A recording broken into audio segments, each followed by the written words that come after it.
These are the Fantasy Facts with your hosts, Pat Loftus and Seth Keller.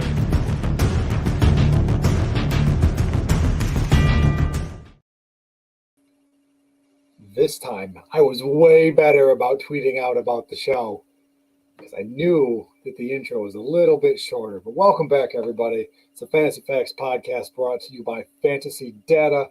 I am Pat Loftus. With me, as always, my good friend Seth Keller. Seth, how are we doing tonight? You know what? Good, but we haven't done. I'm gonna beat you to the punch, Pat, because I know you have a rant stored up. But I'm gonna beat you to the punch about a rant. Okay. Last night, someone in my neighborhood stole my recycling bin. What? With the recycling still inside of it. Who steals a recycling bin? I feel like Austin Powers here, where he gets hit in the face with a shoe, and it's just like, who the throws a shoe? Like, who steals a recycling bin with the recycling still inside, off the curb in front of the house, who just until moments ago owned the recycling bin? What are you recycling that it has? It was paper. It was paper. Literally all the Amazon packaging that my wife gets. It was that. That's all it was. Okay. I don't understand it. But other than that, we're here and we're happy and we're ready to go. Now, I have nothing to put my paper recycling in, but Yeah, just throw it in the trash like everyone else. Oh man. No. Oh. Save the earth, man. I'm kidding. We have a lot to talk about tonight, but first, make sure you give the show a follow at the Fantasy Facts. I'm at Dynasty_Pat. Seth is at FF the At Home Dad. He's going to tell you about a great promo we have going with our good friends at Underdog Fantasy. Yeah, absolutely. You should be able to see at the bottom of the screen right now if you are watching us on YouTube. If not, if you're following us audioly, all you have to do is auditorily? Yeah, something like that. We're wordsmiths. We're wordsmiths out here. Words. Go ahead and get on Underdog. Play a little best ball with us. Play a little pick'em with us. And the best part is when you make your first deposit, we match. Underdog really matches up to 100%. 100% up to $100. It's a great deal. Get out there. Make sure you get into that. And best ball is one of those things where it may seem like the season is forever away. It is a great way for you to hone your skills right now and start figuring out where people are going. Start getting an idea of ADP. Guess what we're going to be talking about this show? Some rookie ADP that you could take advantage of as well in these best ball drafts, because some of those rookies people are going to be either way too high on or way too scared away from, and you can find some value in those drafts. So check it out. Come see me and Pat when we get into the season, because we'll be doing a couple of shows where we just go in and do a live draft on Underdog. It's a great time. You are more than welcome to join as well. We will put out a link. You can join the draft, obviously, and you can join the show. We can talk trash. It's a good time. It's a great time. And the best part is, if you win, not only do you win monies, you also win pride and to get to make fun of us for losing to you as you're following the show. And it'll be a great time. Fun will be had by all. It usually is. So as I was going through our show sheet, I realized the one thing that we have yet to do through 2 episodes, and it's the opening question. Ooh. We forgot about that one. I don't have one, but next show we'll bring back the opening question. You know what? I think I lost the drop for the opening question. I mean, it's really just you recording opening a beer. Well, yeah, but it took a lot of time. It took a lot of time and effort. I had to open. Do you have any idea how many beers I had to open and then subsequently drink to be able to get that exact sound? It's tough to be you. And ready to get the drop. I mean, it was tough. It's tough to be you. Mm-hmm. So let's jump right into it. Tonight's show is all about rookie fever, and I have a confession to make. I have rookie draft pick fever. My main Dynasty draft started on Monday. Believe it or not, it's Tuesday night, and we are halfway through the third round. So things are moving along quite well. I initially didn't have any picks in this draft. I wasn't picking until like 412. Granted, I'm coming off a championship, so I can't complain too much. But I was starting to go crazy. Just a small humble brag there. Mm-hmm. Yeah. I was starting to go crazy. I wanted draft picks. And I started texting a guy in the league last night, like, hey, let's make a deal. And then I took a step back and thought, let's not do this because it's not good value and I got to give up too much. And I immediately recognized that I had rookie pick fever. I made the deal anyway. I got the 3 picks in the second round. I just traded for the 306 in the league. I have rookie pick fever. So I hope there are others like me out there that have rookie pick fever and want to do whatever they can to get involved in their rookie drafts. But I love it. And even though I know I have a problem, I love it. And there's nothing I'm going to do. I'm not going to change. I'm going to keep trading away future picks. And then when that draft rolls around, I'm going to trade frantically to get back. It's a vicious cycle, but I'm aware of it. What about you, Seth? Do you have rookie pick fever like me? I don't. I did try. Are you even fantasy footballing? I know, right? How can you even fantasy football if you don't go crazy about everything? Especially on May 10th. Right, exactly. Nothing at all is going to change. I made one move to try and trade back and got denied. And then I was like, that's good. I'm all right. I'm good. Not trade back, but trade into the third round. And I was like, wait, what am I? And I got rejected. I was like, you know what? It's probably a good thing. Let me slow my roll and not get too excited about it, because I think we're in that phase where it is the new shiny thing right in front of you. And so you want that new shiny thing right in front of you. And it's what's great is I have a psychology degree as well. Humble brag. Good. There you go. Yeah, you got one. I got a humble brag in too.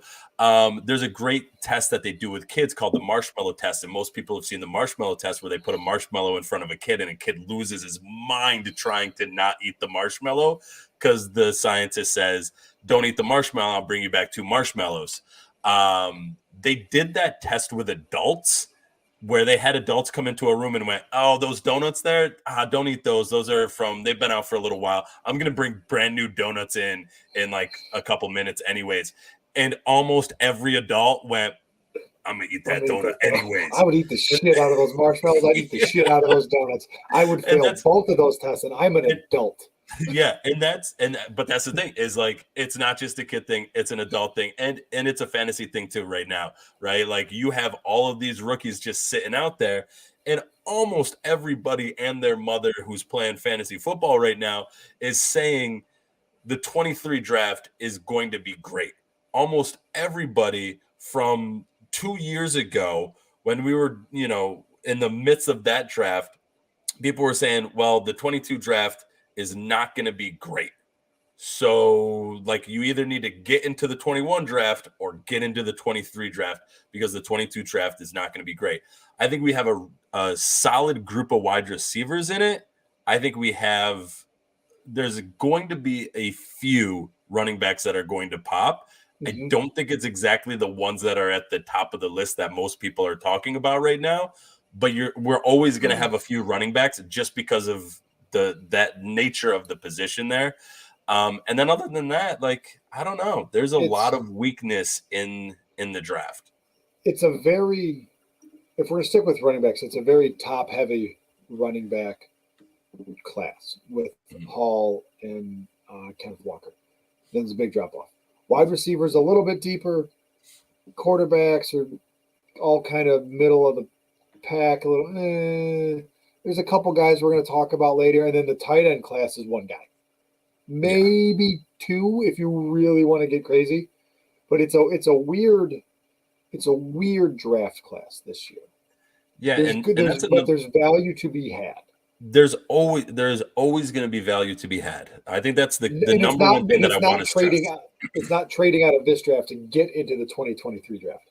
I mean, that is value also, right? Yes, like there's value in doing that, but there's also value in the players that are available in this draft. I think you can get value in both of those spots going into next draft or staying in this current draft. There is going to be opportunity for people to take advantage of, right?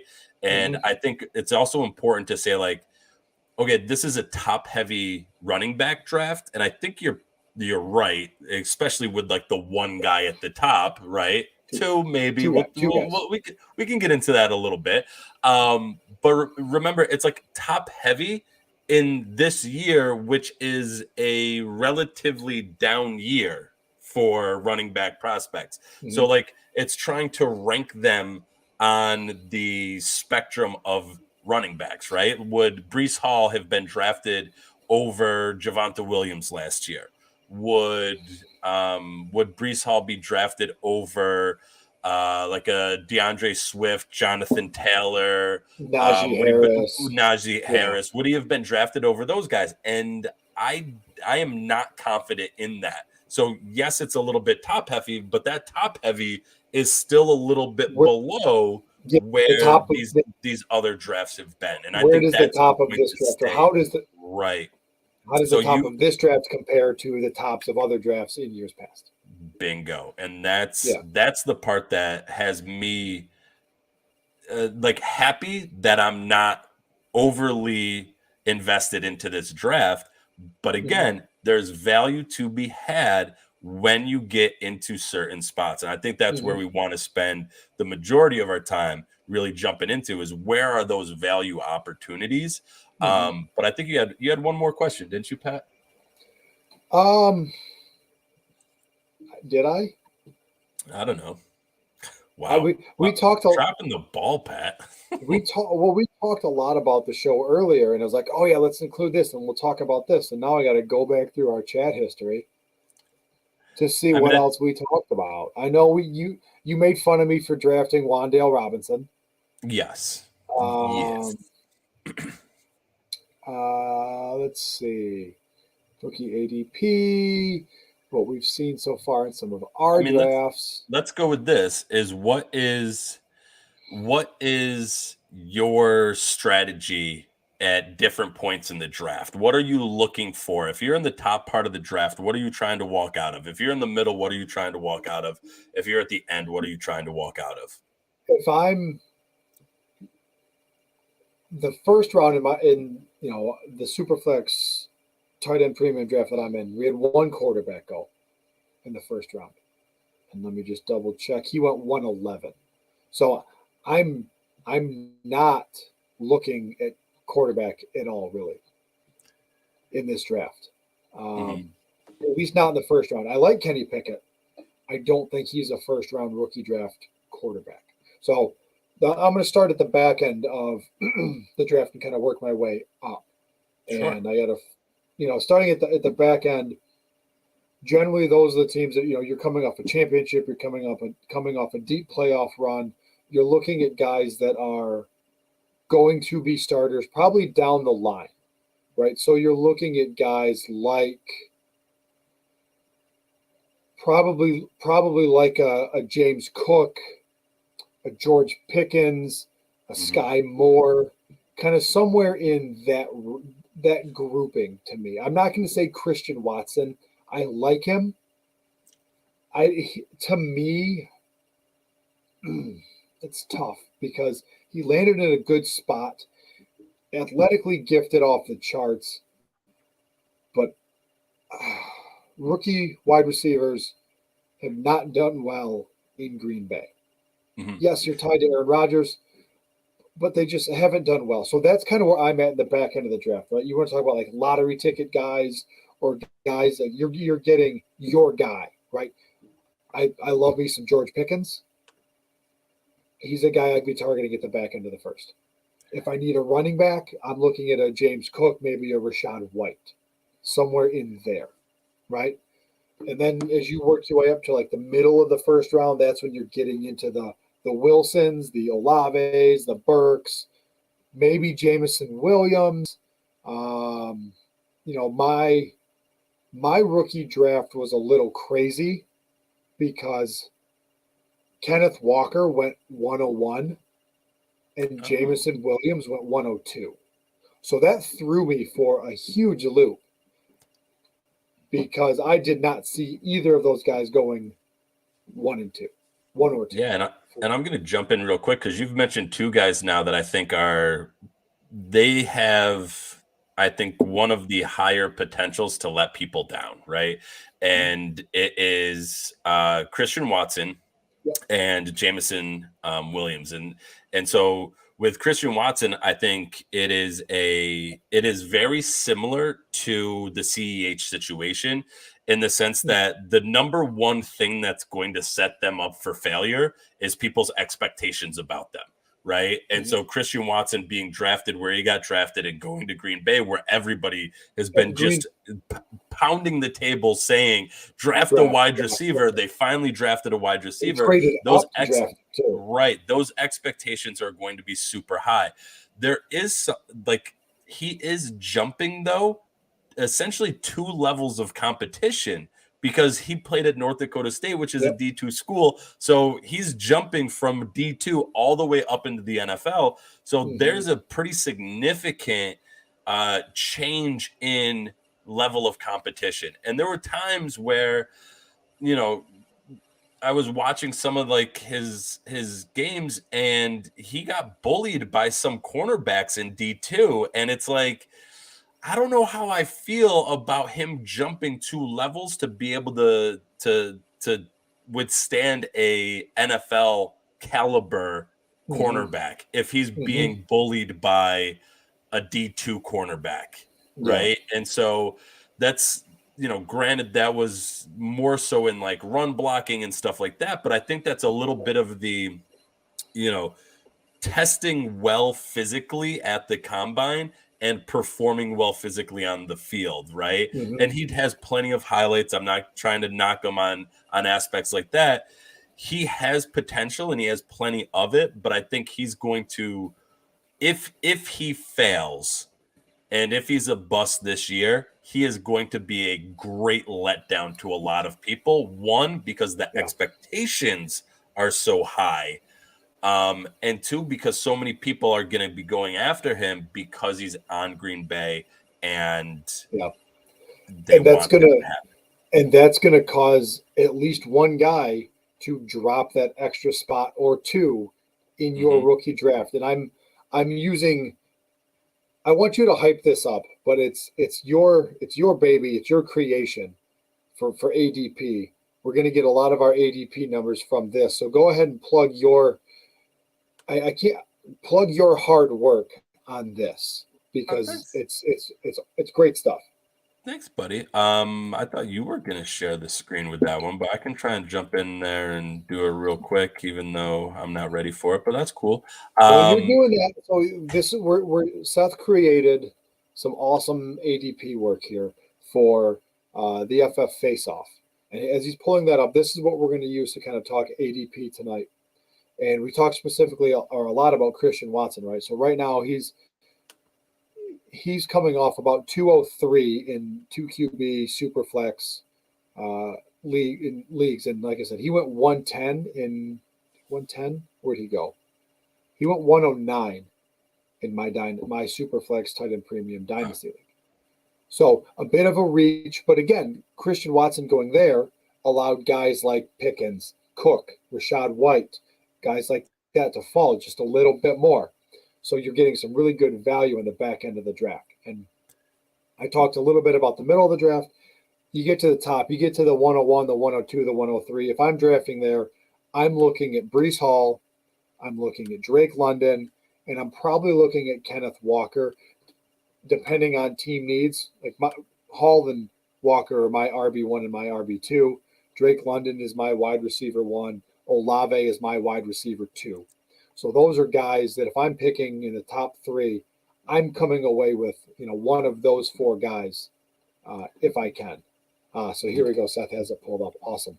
Yeah, and so I mean, what I love about what I kind of created here is it allows you to jump into the guys as well, and you can see their drafts over time, right? And so you can see after the draft, he was going, a bunch of picks higher than what he did pre-draft, right? So he's been on this trajectory where people have been kind of moving him up. This one right here, I'm curious why he went so late in that one. But he's been kind of moving up. And I think that's what's going to set somebody up for disappointment there. Versus like a guy like George Pickens. If we look at those two kind of combined and look at them on the chart here, George Pickens has been pretty steady throughout the entire time. What's funny is in these two drafts where they both went later, they both went much later in those ones. But you can see George Pickens has been a pretty solid guy where he's been just a wide receiver that people have kind of been on this same trajectory of, and that's where I feel like there's going to be value there, right? Because George Pickens is kind of staying at that back of the first round, whereas a guy like Christian Watson, he legitimately just moved up in a draft that I have going on with a bunch of content producers. That's the Superflex one. This is the single QB one. He went at the 6th pick. And so that to me is too high for Christian Watson. It was a Packers fan, but that's too high for Christian Watson for me. And so what that did, though, is that opened up Garrett Wilson came after that. Chris Olave came after that. Sky Moore came after that.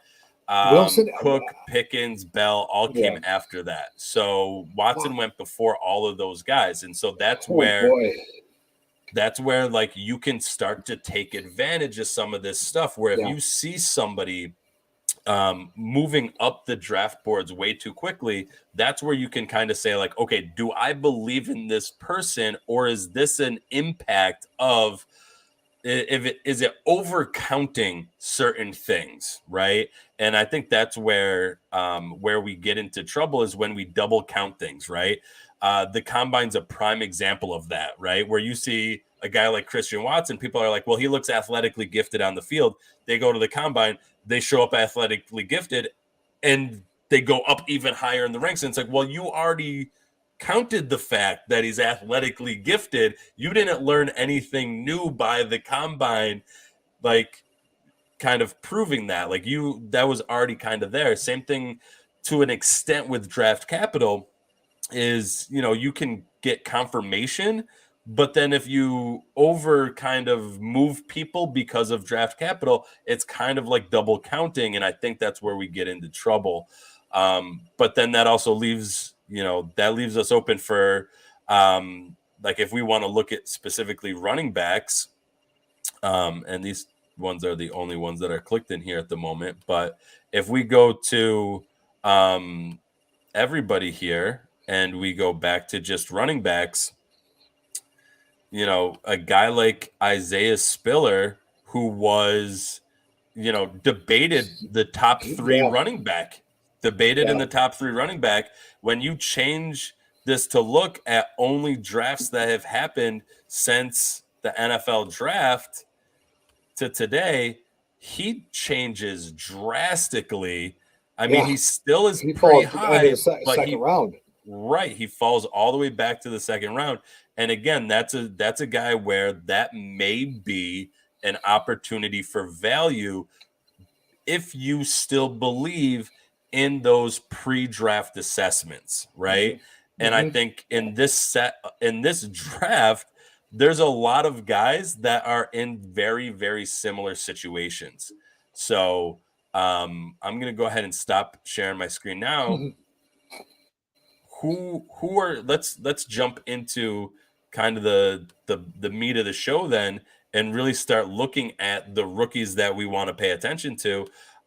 I say let's start with the running backs, because I think those are the ones that we have the most kind of most kind of differing opinions on those guys. Yeah. So we've done, we've taken the skill positions, quarterback, running back, wide receiver, tight end. We've broken down our rookies into the must-have, the nice-to-have, and the avoid category. And we're going to try to give you one player for each. We're starting with running back. For me, a must-have running back, Kenneth Walker. I talked about him last week. Kenny Walker's a guy that I think can do it all in Seattle. They have openly committed to running the ball. They spent good draft capital on him. He was productive. He can do it. I think Kenny Walker is going to be a monster running back, both in 2022 and for his tenure in Seattle. I can't say it's a wide open backfield because they do have Rashad Penny. They do have Chris Carson. But the shell of Chris Carson. They're both off injured. So it wouldn't surprise me to see Walker take that starting job and, no pun intended, but literally run with it from the very beginning. Yeah, and I feel like this is a very difficult category because there is not a running back I must have in this entire group. Every one of the running backs is going into a situation where they are going to be battling with an incumbent, and they could show potential because they just take over the role and they could just beat out the incumbent. And I think that is a possibility for some of these guys. They could have a committee work, or they could end up with just being kind of a change of pace, not even committee-ish, just getting, sparse touches. And to me, that's why none of them are like must-haves, right? What I'm looking at is in terms of like draft cost. At cost, I feel like it's Damien Pierce. He is playing in Houston, which, it's Houston. But when we think of the incumbent backs that he's going to have to face, it's like Rex Burkhead, Marlon Mack. I mean, it doesn't get any better, or I guess any worse than that, right? So, I'm not a fan of the statement, that rookie is just going to come in and he's going to walk right into this role. This is he's going to get this role because that's what they drafted him for. Yeah, that may have been what they drafted him for, but what he actually becomes for that team can be anything else, right? I think there is a plethora of historical data to be able to show that what we think a guy is going to be in the pros is not not always what they turn out to be, right?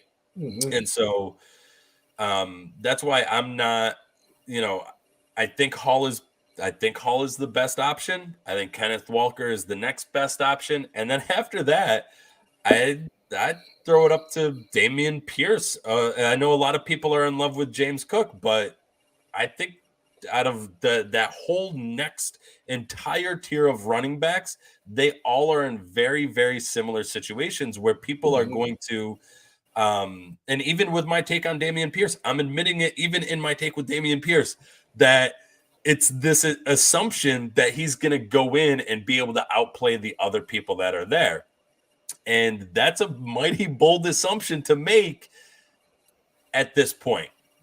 But again, that's why those guys can become a value, because if they were like the 2021 draft where we had like 5 running backs that were all towards the top of the draft and everybody wanted one of those running backs, you don't have that here. You don't need a top 6 pick to get a running back that could be useful for your team because they're available at the back end of the first throughout the second round. So you could potentially end up with one of the top-notch wide receivers and a perfectly viable dart throw at a running back without having to have traded any picks. It could be the picks that you landed with, you could still end up with a fine running back and a fine wide receiver. And that's the value that I think you can get out of this draft, because I think there is around 24 guys that have the potential to put up decent fantasy numbers this year. That was a whole I'll lot. take For anyone. I do like Damien Pierce. I think he's in a very good spot in Houston. I'll take my chances with one of the guys that I've identified as a top 2 running back for a guy that I must have, right? If we're looking at guys that would be nice to have, the value's there. They've got a pretty good, good draft capital, productive in college. We're looking at guys maybe early second round, middle of the second round. I will take all the Rachaad White that I can get at that cost. He's ADP right now coming in around 16, 17. So that's 204, 205 in your rookie draft, right? He was a 3rd round pick in Tampa Bay. The backfield there is, there's playoff Lenny who's getting up there in age, and there's not much else, right? Yeah. So I'll take my chances there with a Rachaad White, second, middle, early in the second round. And like you just mentioned, right? If you're picking early in the first round or the second round, good chance you got an early first round pick. So you can go get your Drake London, you can go get your Chris Olave, you can get your wide receiver there. Then you can come back and get a hopefully very productive running back at the top or the middle of the second round. Yeah. And I'm not going to speak too much on it because I think I spoke to a bunch of it. For me, nice to have is just any of these second round guys or late first, like James Cook. Even though I just put him down a little bit, if you get him late in the first round, that's nice to have because there is opportunity there. Even though I don't know if I really like this or not, I feel like I've been a Singletary truther for the past couple of years just because he's been fantasy viable. He also finished out last year well.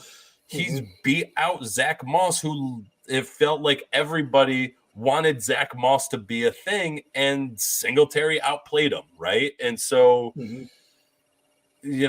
Cook is nice to have because he has the potential to do well in that situation. You have, like you just talked about with Rachaad White, you have him there, you have Damien Pierce. Even you could even sprinkle in some Davis Price in there as well with the 49ers. All nice to have, all in that second rounded guys. I'd also throw in there Isaiah Spiller, who's going to be late in the second round now because Eckler, another guy, off injured.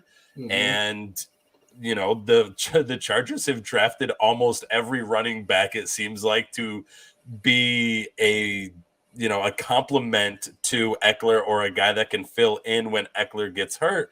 And they just haven't found a guy to do that yet. So Isaiah Spiller may be that guy. They're all those second tier guys are, nice to have, but I don't want all of them.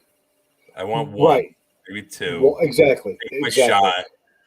Yeah. So you in the sheet here, you want to avoid anyone after the third round. You just talked a little bit about Isaiah Spiller. I don't want any part of Isaiah Spiller, to be honest. And that's fair. The Chargers have drafted a ton of running backs, and none of them have panned out. And that's not an indictment on Spiller, but I just don't see it. I don't see it, right? I was never a guy that was like Spiller's the RB1. Like I was never that person. So I'm going to, especially at cost, and if you look at where he's going post NFL draft, where his ADP has slipped to around 20th overall, putting him, middle back end of the second round, I'll take my chances with some of the other, instead of Spiller, I'll take my chances with a wide receiver there. Right? Yeah. I'll take my chances with a guy like Alec Pierce or Wan'Dale Robinson or, Khalil Shaker. Actually, that's a little late there. But, then, excuse me, that's also where I'd start looking at quarterbacks, right? Start looking at guys. If Malik Willis is there, if Desmond Ridder is there, that's kind of where I'm at with quarterbacks in this draft as well. Yeah. And I mean, since you talked about wide receivers, like who is the wide receiver that you think is, we'll switch it up, who do you think is a wide receiver that's nice to have? I figure we both got some guys in kind of that middle tier. So who's a wide receiver that's nice to have? I'm going to go with David Bell. Mm-hmm. I liked him coming out of Purdue. I think he's in a good spot where, again, the wide receiver room in Cleveland after Amari Cooper is pretty bare. Mm-hmm. Yes, they have Kareem Hunt. Yes, they have they've got some other weapons around there, but there's really no wide receiver 2 in Cleveland. Oh, by the way, Deshaun Watson's there throwing the football. It's a pretty good spot to be in, right? Yes, Cleveland has DPJ as well, but as a Michigan fan, I got to see Peoples-Jones play a lot. As a Big Ten fan, I got to see David Bell play a lot. I like them both. I think they both have good skill sets. They're tied to an elite quarterback, but in that kind of nice to have, give me David Bell. I think he's got a really good chance to beat out Donovan Peoples-Jones, be the wide receiver 2 in a pretty good offense with an elite quarterback. Yeah, and I actually see him being a different prototype of wide receiver than Donovan Peoples-Jones. Like I could see. I thought their measurables were pretty close. I'll have to. You talk about yours, and I'll look into those guys. Yeah, I mean the way that I could see them deploying these wide receivers is, with like a 3 wide type of set and having Amari Cooper on one side, Donovan Peoples-Jones on the other, and David Bell working through the slot. Because a lot of what I saw from David Bell was a really good contested catcher, secure ball catcher, like a guy that you can move inside and outside, but I could see him being really good, especially in the slot where he's not going to get great separation, but against a slot corner, he should be able to separate enough. Or box him out, because David Bell 6'1", 210, Peoples-Jones 6'2", 212. Right? What I love about David Bell is the 2 big things that I look at for a wide receiver: breakout age and college dominator. Yeah. And then draft capital is a big factor as well, right? So David Bell, super young breakout age, 94th percentile, broke out under 19 years old, 35% dominator share, and he's got the draft capital. He went in 3rd round. Yeah, he was the 99th pick. So I mean, it's a compensatory pick, but it's 3rd round draft capital. Yeah, and again, you're tied to Deshaun Watson. That helps a lot. It's a top 100 pick. The top 100 picks are kind of where you want to be. That's a good spot. I like David Bell as well. But in one of my drafts, I just took my nice to have over top of your nice to have. And I took Alec Pierce at the 2-4 over David Bell, who went right after it 2-5. And so that's right around where I just pulled the trigger on David Bell. I drafted him at 207. Pierce went 211 in my my main Dynasty league. 211. Wow. Yep. Man, I feel like I overpaid then. But I really like what I saw out of Alec Pierce. Mm-hmm. And the fact that he went as pick 53 to the Colts, and I feel like the Colts they're going to be looking for another wide receiver. They have Pittman. They have Harris Campbell. No, I was going to say they don't have Hilton. Not anymore. Right? Like I think the last I read is Hilton wants to play. But nobody's signed him yet. Probably because he's really long in the tooth right now. Like that usually doesn't pay off for speedster wide receivers like Hilton was. Alec Pierce has a really good blend of speed along with like catching ability. And like the fact that he's going to the Colts where he, again, I don't like the whole penciling people directly into spots, but he kind of fits right into that number 2 wide receiver spot. And you could see the Colts having a pretty solid offense with Pittman on one side, Pierce on the other side, JT in the backfield. And, you could have a Paris Campbell running routes in there. You could have a Mo Alley Cox just being a gigantic man wherever he is, because that's what he is. And even they picked up another tight end in the draft as well. So I could see this, I could see this Colts offense running smoothly with a guy like Alec Pierce in there. So I'm excited. I really liked what I saw out of him. So I'm excited to have him on my team. I do like Bell also. So it makes me feel a little bit, I don't know if it's good or a little bit apprehensive that like Bell went right after Alec Pierce did in that draft. So I don't know if that was like good. I got in there right at the right time, or if it's like, man, I'm going to look like a dummy because I could have had Bell and I didn't take him here because, like I said, I do like both of them. So that's my nice to have. He was a guy that I liked as well. I had David Bell just a little bit above him. Yeah. Which is why I drafted David Bell. So we talked about the wide receiver that you're avoiding a bit already. We talked about Christian Watson, and you made a very compelling case. I'm going to talk about Velus Jones, the newly minted Chicago Bear. You mean the guy that is also our age, like T.Y. Hilton, but just hasn't played any NFL football yet? Yeah. Yes. Okay, he's not that old, but it's not that far away either. He will 25? He's already 25. I was gonna say, I think he's 25 for the start of the season. I'll check it real quick. You talk more about why he is 25. Yes, Velus Jones is 25. And now, if you listen to the show at all in years past, I love me some Justin Fields.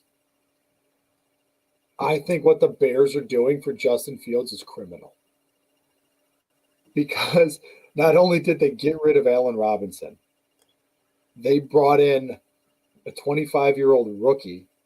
And that's it. Don't give me this Byron Pringle. I don't want to hear it. Like the Bears, and it's not like they went out and brought in a bunch of offensive linemen to help. And I've been frantically trying to find the tweet where it talked about how the Bears have invested next to nothing to help protect Justin Fields. I'm still scrolling for it because I want to read this out loud. But what the Bears are doing to Justin Fields is criminal. And I want no part of it because Justin Fields is not going to have any time to throw the ball. So why would I want a Bears receiver? Yeah, I'm just looking at it now. They have Darnell Mooney, Equanimous St. Brown, Byron Pringle, Nisba Webster, David Moore, Velus Jones, Chris Fink, Isaiah Couture. Wasn't he the guy in whatchamacallit? Wasn't he the one in Houston? Daz Newsome, who was another one of those rookie guys from last year that never actually panned into anything. Litwin Henry, Cyrus Holder, Kevin Shaw. Those are your wide receivers in Chicago. Yeah, that's not good, Bob. Not good. Not great, Bob. So yeah, I'm not. I want no part of that, and it's not because of Justin Fields. It's because the Bears have done nothing to ensure that Justin Fields is being set up for success. You look at what the Jets are doing with their young quarterback. Got a shitload of weapons around him.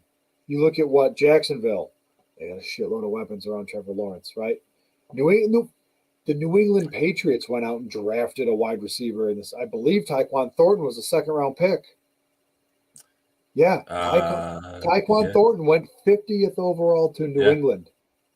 Like, Chicago, what are you doing? Yeah. Somebody explain to me. I need a Bears fan to help me understand here, because I went through this exercise with the Giants not that long ago when I saw that the new GM came in, but he left all the scouting staff on board and then fired them all after the draft. What are you doing? Like, so I need a Bears fan to help me understand what the Bears are doing to Justin Fields and why they're not trying to set him up to succeed. Sorry, rant over. It was a good one. Yeah, I'm not a big fan of Jones either. I don't think there's a lot there. All right, let's go to must-have then. And my excuse me, my must-have is a guy that was arguably the number one draft pick until the whole machine kind of got rolling. Until the actual NFL draft happened. And well, the actual NFL draft actually helped him get back on track because the machine started spitting out Hall as the number one. And then the combine happened and he slipped a little bit because he didn't post great numbers. They were not good. But then the draft, who was the second wide receiver taken? And I don't understand, this kind of not the second. He was actually the fourth, fifth, sixth one. He was the sixth wide receiver taken, but taken with the 18th pick, and taken because the Tennessee Titans traded AJ Brown to the Eagles in order to get him, and that's Treylon Burks. And Treylon Burks is just a phenomenal talent that I think we've kind of worked our own brains into thinking is something that he's not because of the combine. And I feel like we could be doing a similar disservice like when DK Metcalf was dinged because he slipped during the 3-cone. And it's like, oh, well, his 3-cone time sucks. Well, he slipped. Like that happens. Like it's like it, even on the football field, sometimes guys slip. It happens. And it's like I enjoy the combine, but I feel like it's one of those things where you need to put into perspective what the combine really tells you, and it's not a whole lot. Like, because I feel like the most important pieces are the times that the team gets individually with the guy to be able to put him through their courses and figure out what is this guy thinking on certain plays? How is he breaking down the field, right? How does he see it?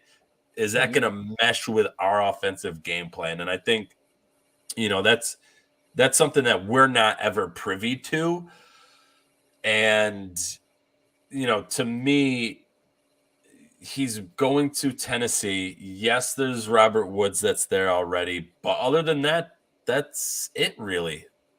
Like, he's going to get playing time because there's just no one else there. And unless he's just a complete flop. And I would be so surprised if he's just a complete flop, right? I don't think he's going to be a complete flop. I feel like the expectations are going to be so high for Burks because of the situation he's coming into, because Tennessee traded A.J. Brown, right? Tennessee still has Derrick Henry. That offense runs through Derrick Henry. Even when A.J. Brown and Derrick Henry were healthy together, it still went through Derrick Henry. And let's be perfectly clear, Treylon Burks is not A.J. Brown. The expectations on Treylon Burks are going to be super high. I'm not saying I'm going to avoid Burks, but he is probably my wide receiver 4 or wide receiver 5 on my board. Yeah. And I get why people are shuffling him around. And my defense to that is, like, I'm still going back with the original kind of take that a lot of people had, where Treylon Burks was the number one draft pick in this draft. Pre NFL draft, Burks was my wide receiver 1. Yeah. Okay. And then he fell to 4? He fell to 4, yes. Landing spot is a big factor. Playing with Tannehill, big factor. The guy that I would love to have coming out of my rookie drafts is Olave. down in New Orleans. I think he is going to be an absolute monster this year. I think he has Justin Jefferson type potential for his rookie year. A healthy Jameis Winston is going to help. A healthy Michael Thomas drawing coverage and drawing defenders away is going to help. I felt like post-draft, Olave was my wide receiver 2. Drake London was my wide receiver 1. Olave was my wide receiver 2. Again, young breakout age. High draft capital. Remember, the Saints traded up to 11 to get him, so they saw something they really liked. Mm-hmm. I think Olave is going to be special, and he's a guy that if I can get my hands on him, I will. Yeah, I like Olave a lot, and I like I like the statements that come out about him being the most pro-ready wide receiver, like being a route technician, being able to break down a defense, being able to shift into a NFL offense. And I don't know how many people out there appreciate going from college where wide receivers are typically shown a board with some pretty pictures on it that gives them a play, to being given a book. There's actually downloadable playbooks, old NFL playbooks that you can get that are more than novels. They're like War and Peace type of novels that you have to know. Which Gronkowski brother played for Dallas? The fullback. I remember just seeing him. I think it was on Instagram, but he was doing a lot of Q&A stuff, and I think he actually had a playbook, and it was legit like an Encyclopedia Britannica. Yeah. How's that for a reference? There you go. We're old, Seth. We're old. Yeah. Well, the real great reference about that is it's like an encyclopedia E through I because we only got those books and we didn't get the rest of the set. Yeah, you got A through AF. Yeah. But I think that goes a long way, and I think that's something that when we're watching film, when we're breaking down numbers, when all the people that are trying to produce content are thinking about these guys, that's again another thing that we don't get the insight into that the teams do, right? And so I like Olave a lot. I think he has a really bright future. I just like Burks a little bit more. I think he has more potential, and I know he's not AJ Brown. Thank you for clearing that up for me, Dynasty Pat. But I do think he has so much potential in that Tennessee offense, doing a lot of what AJ Brown did before, and being in a situation where you have Derrick Henry drawing defenders is not a bad situation either. So, Yep. All right, let's knock out quarterbacks real quick because tight ends won't take us any time at all. We both agree that the must-have quarterback out of this class is Kenny Pickett. And I think it's no surprise why. He has first-round draft capital. He looked the most pro-ready. He's the only one drafted in the first round. He checked all the boxes. Yeah. I mean, really, that's what it is, right? I don't think we need to spend too much time there because everybody knows what he is, right? Yeah. And it's not like he's got to beat out anyone crazy to take that job. No.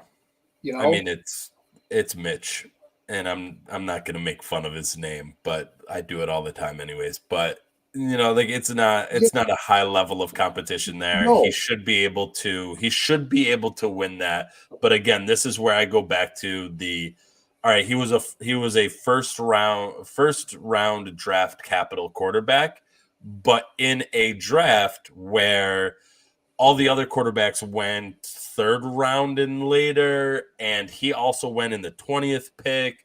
So if we're comparing again skill sets or draft capitals to previous draft classes, like where does Kenny Pickett fall in these other groups of quarterbacks? And it's not pretty. It's not great. Yeah.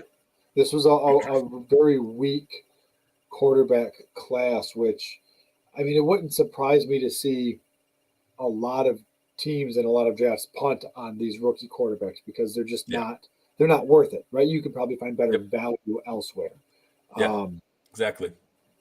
And that, so it's funny, one of the guys for you that's nice to have is actually a guy that I drafted at 206 in my Superflex league. I drafted Desmond Ridder at 206. I'll let you talk about him. For me, a nice to have is Malik Willis, and Willis was off the board in my draft. He went at 203. I view him as a lottery ticket in this draft. He offers that elite upside, that elite potential at the quarterback position. He probably has the most difficult road to a starting position because of who he's behind. The rest of these guys don't have to beat out, the Ryan Tannehills. I mean, you got to beat out Carson Wentz. You got to beat out Trubisky, Mariota, Sam Darnold. Like, the only real rookie quarterback who has no chance, I believe, is Bailey Zappi.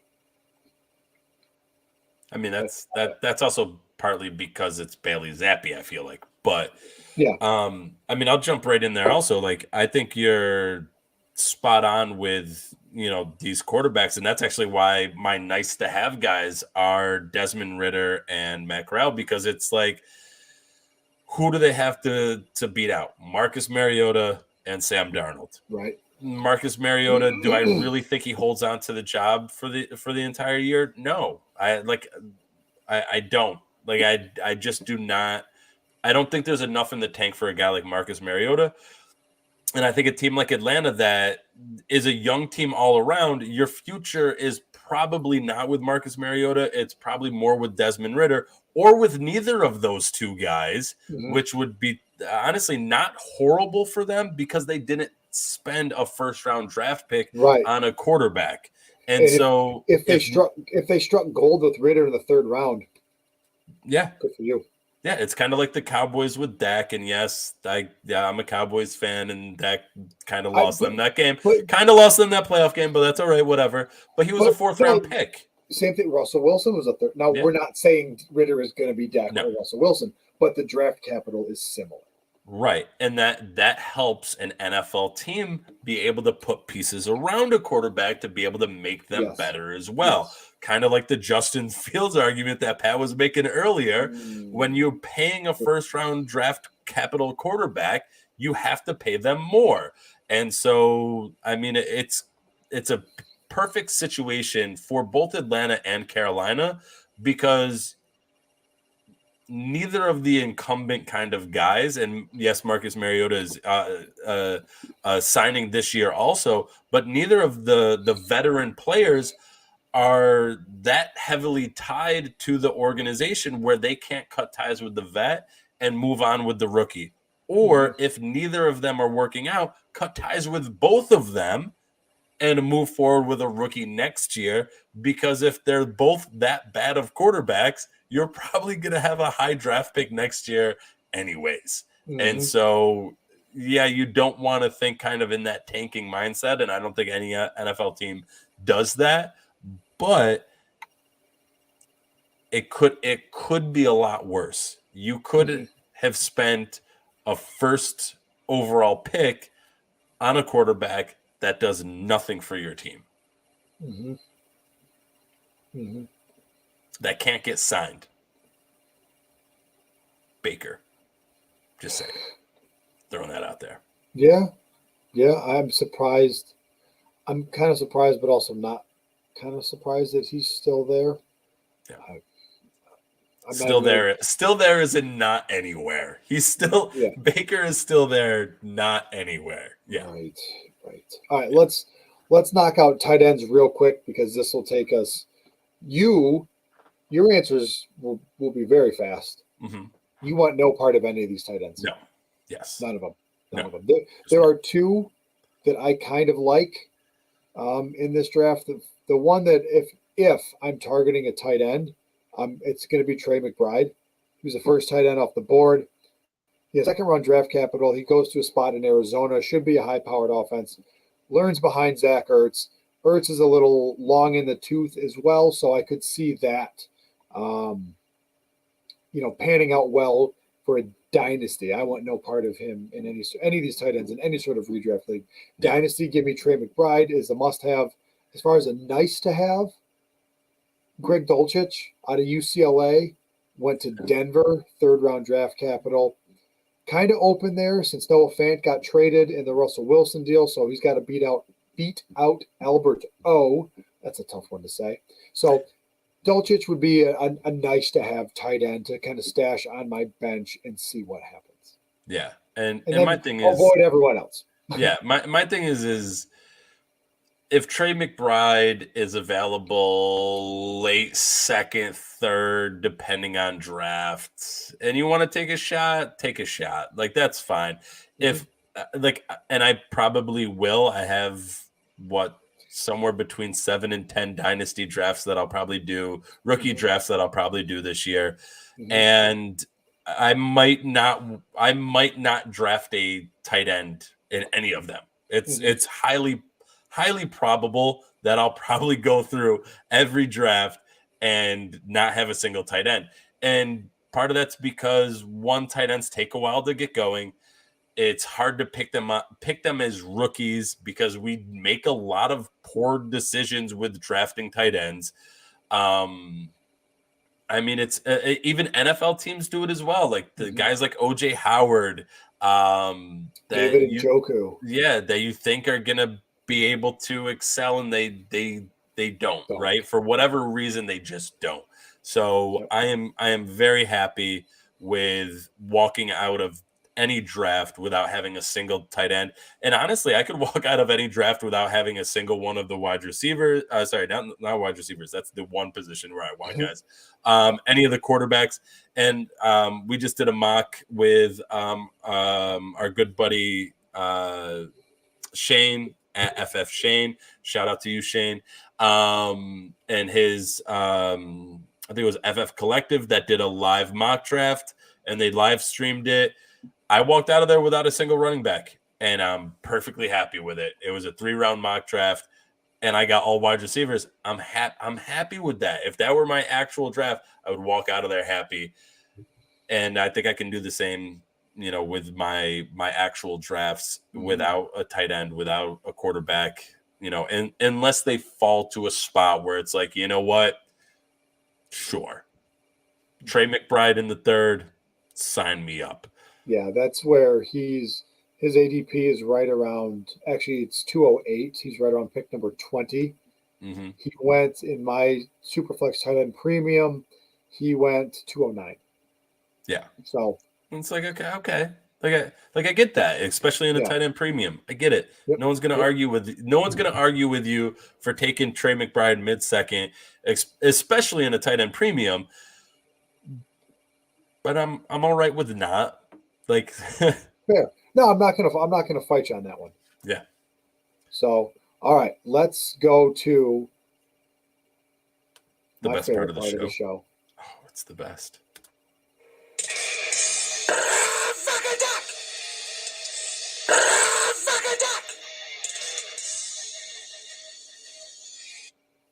So good.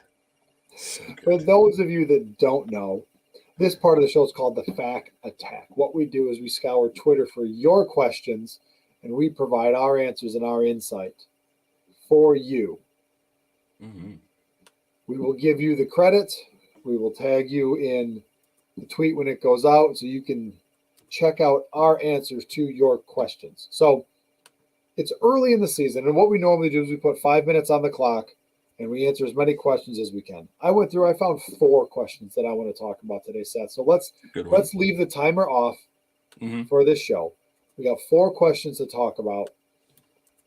Are you ready? Yeah. The first question is from @FF Reality Check. In a PPR Dynasty League, would you prefer, or who would you rather have here, Cam Akers or the 103 in this year's draft? This is a bit tough for me, and I don't think it's tough for many other people.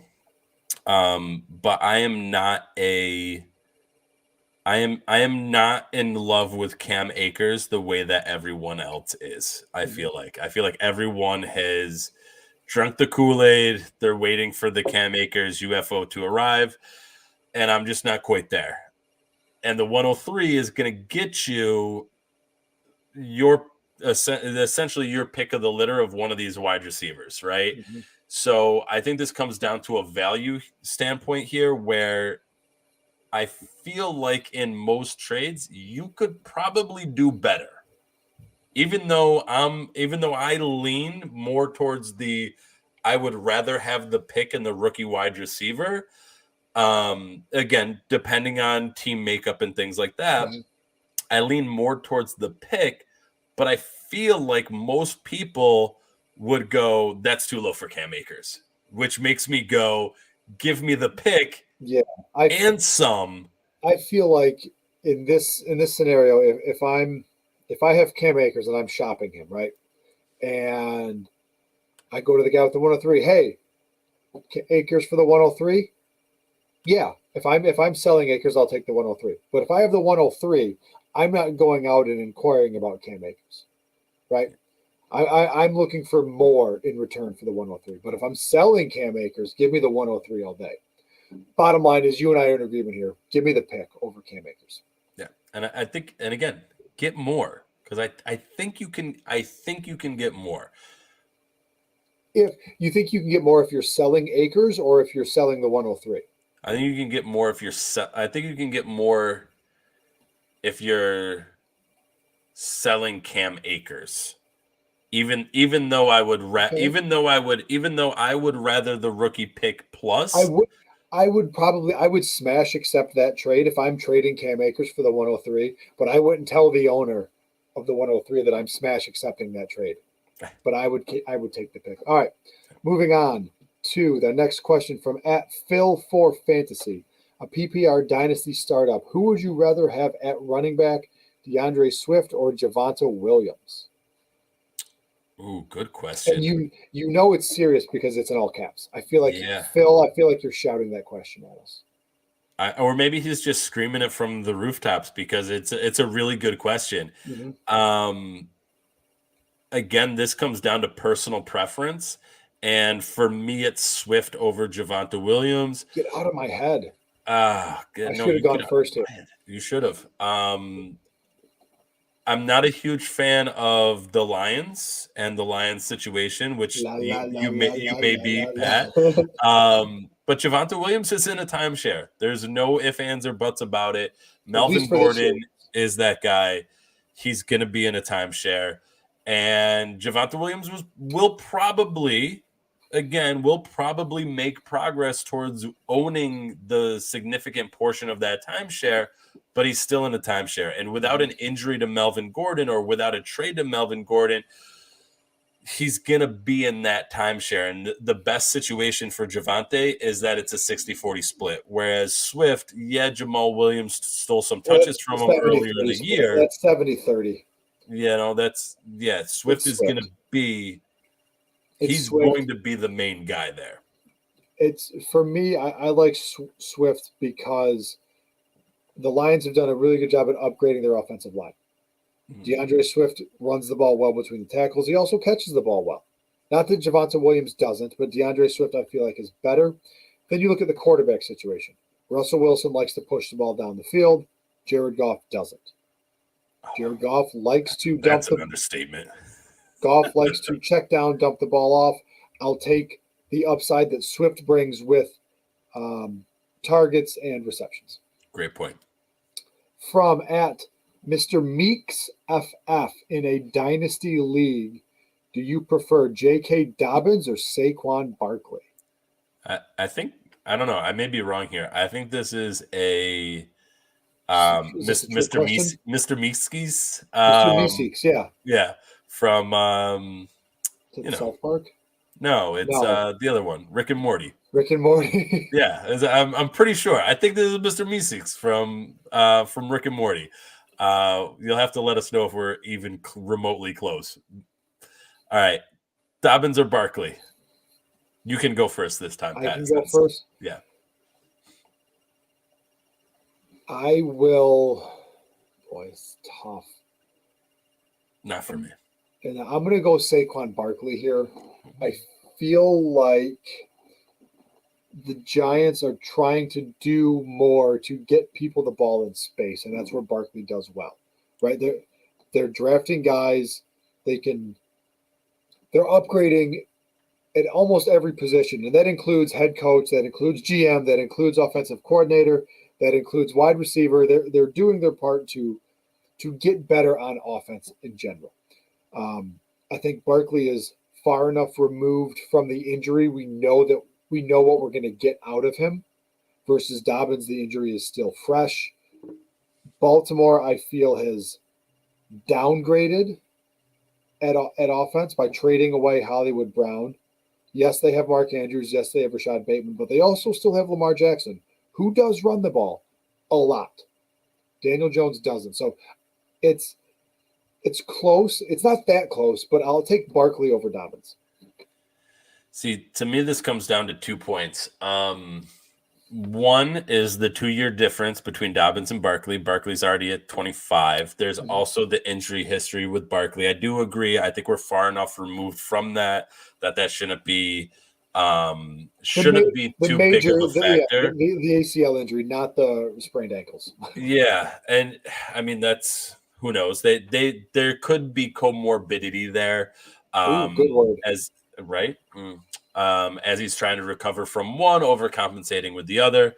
But to me, it is the Giants are, they're a wastebasket fire and not a dumpster fire. And so they're still not a very good team. Mm-hmm. Yes, they have an opportunity to put some guys into space, but they're going to fantasy points from the Giants are going to come like fantasy points from the Jags back in the Blake Bortles years, where it's all garbage time. And to me, a healthy Dobbins is going to have touchdown scoring opportunity on this Ravens team. He may lose some of those touchdown opportunities to Lamar Jackson because he's a rushing quarterback and he's going to do that. But I would much rather have a team with significantly more red zone opportunities in the Ravens, have my running back on that team, than a team with significantly less, like Barkley and the Giants. And I don't see the Giants making a great turnaround next year or in the year after. By the time you get to that point, Barkley's 26, 27, which is the age cliff for running backs. And, if you're in a win now mode, can you make an argument for having Barkley on your team? Absolutely. But I think in the longer term, grander scheme of your team building, I think you have to go with Dobbins over Barkley here. Yep. If not just for the fact that it's a better team and he's 2 years younger. All right, last one. At Chris Stop, 55251447, Dynasty PPR 12-team league, Rashad Bateman or the 106 in this year's draft? Ooh, I think the 106. Like I like Bateman a lot, but at the 106, it kind of feels like that Family Guy episode where he's like, "You can have the boat, or you can have the mystery box." And it's like, well, boats are Lois. Boat. The mystery box could be anything. Yeah, it could even be a boat. Like, yeah. The fact that we both know that way too well is either delightful or scary. And I think you're kind of doing that with the 106, but I think there is that was great. I think there is more upside with the 106, even though I still like Bateman a lot. Agreed. Yeah, I'm not sold on Rashad Bateman. I don't think that he's going to have the season that everyone wants him to have.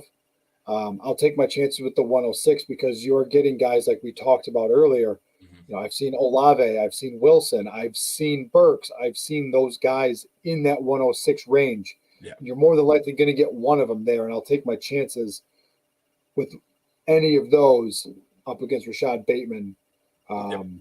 If the 106 owner is on the clock and Olave, Burks, I don't think London's going to be there. Drake London shouldn't be there. Yeah, but if one of those guys is there, then and they're like, hey, do you want to trade into this 106 spot and give me Bateman? I would be like, let me think about it. Yes. Yeah. Boom. Like I don't want to sound too over anxious. Let me think about it. Smash. That's my in my dynasty league, the guy that's picking at 106 was between Olave and Wilson, and we were going back and forth, and he ended up drafting Olave at 106, and I would be ecstatic to get Olave there. Yeah. So. Yep. Agreed. All right, a little bit. This is why we should have set the timer, because we talked for a long time there. Yeah, that was definitely not 5 minutes. No, it was not, but it was worth it. All right, we covered a lot of rookie ground tonight. I think that does it. I think we're good. I think the only thing left is join us playing Underdog. Use the code FAQS, FAQS, on Underdog. Follow the show at the Fantasy Facts, FAQS. I'm at Dynasty_Pat. Seth is at FF, the at-home dad. Good night, everybody. Catch you on the flip side.